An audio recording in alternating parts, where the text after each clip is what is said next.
Hello YouTubers, today's video will be unpacking, which by the way is a new fire alarm. I mentioned to you guys on last week's video that I was going to put in a new alarm, but this is just one, so let's get unpacking.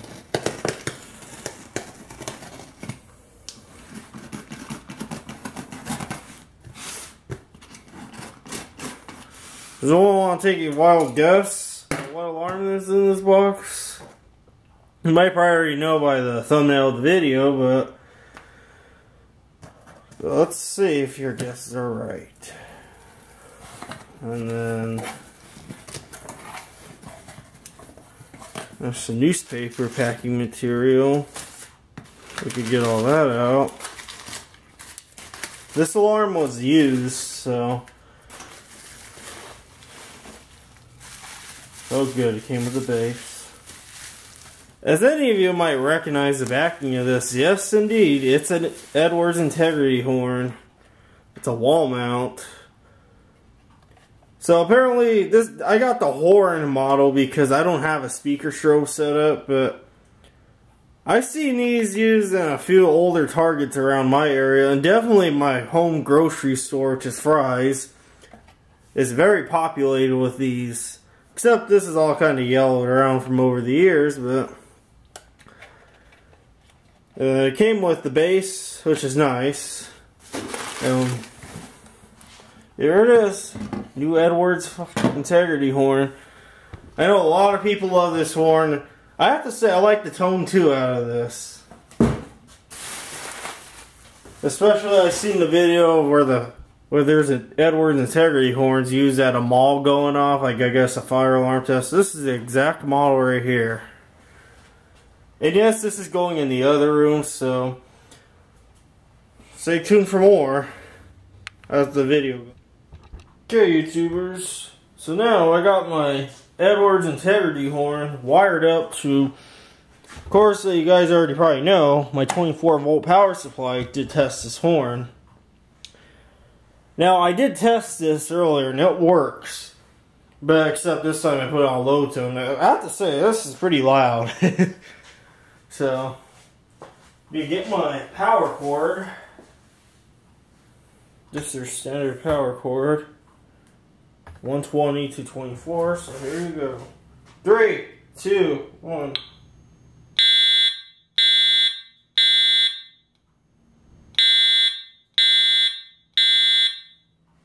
There you go, you guys. You got to hear a test. Couldn't leave it on for very long because my sister's across this other room here doing her studies, I'll call it. But you get the idea of how loud this is. And actually, it's pretty loud even without that jumper I took out right over there. That little black crumb there is the jumper I took out for the high-low output. Pretty loud. And also, a unique thing about this horn is, let me take these off. In case you guys are new with fire alarms still, here's a tip about these Edwards here. Edwards Integrity horns. The board is actually inside of this enclosure. And then this is the board to just straight up to this horn. Now, if you do want to buy these from eBay, watch out, because there's a lot of these. Relatively, these horns are the expensive ones, and then the speaker strobe, surprisingly, is cheap. You could get a speaker strobe if you want, but it requires something like this. An amplifier kind of like that, or maybe reverse engineering a transformer, hooking it up to your stereo. I prefer these horns because I do not have a speaker strobe system. Excuse me about that, but and this is pretty retro. A lot of fire alarms don't use flathead screws like this anymore. This is definitely probably old school right here, maybe around early 2000s, maybe sometime in the 90s, but this is a good alarm, let's just say that. So I hope you guys are looking forward to seeing this in my other room installed on the system along with all these other alarms. And yes, I have been working on it, but I will show that in a different part of the video on my new update I did recently to get it ready for this Edwards. Okay, YouTubers, so it has been a few days now, and I've been very busy, so don't blame me for that, but I put up this Edwards alarm integrity horn right up on the wall here on a box I showed you when I was doing this over here. Actually, no, I posted it on Instagram when you get a chance to see it. Okay, and then this I showed you, the Gentex in my closet. I remember where the Spectre alert was right there. It's all the way over there now. So, otherwise nothing else hasn't changed. But also, there's a big update here. Remember the power supply I used to temporarily put up there? Now this what you're seeing, this from DirecTV. Yeah, it's from DirecTV. You get this with a Genie set. It's called the power inserter.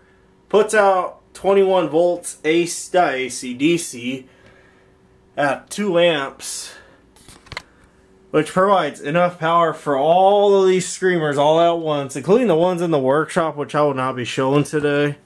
I'm just gonna do it here, but now I get my handy dandy speaker magnet, and I'm gonna move some pills out of the way because I got to get up there and test that smoke detector.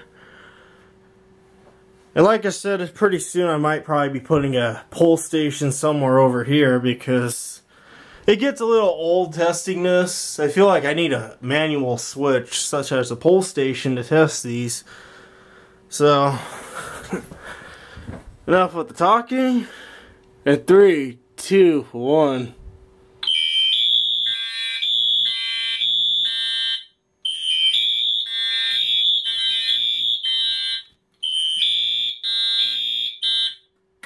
There we go. And I just manually reset the switch. And it popped a little bit because I guess the capacitor's discharged. So, I hope you guys enjoyed this video. And in case you wonder why the heck is there a coax cable, that's just the power. So smash that blue thumbs up. Like this video, subscribe to my channel. And stay tuned for future videos.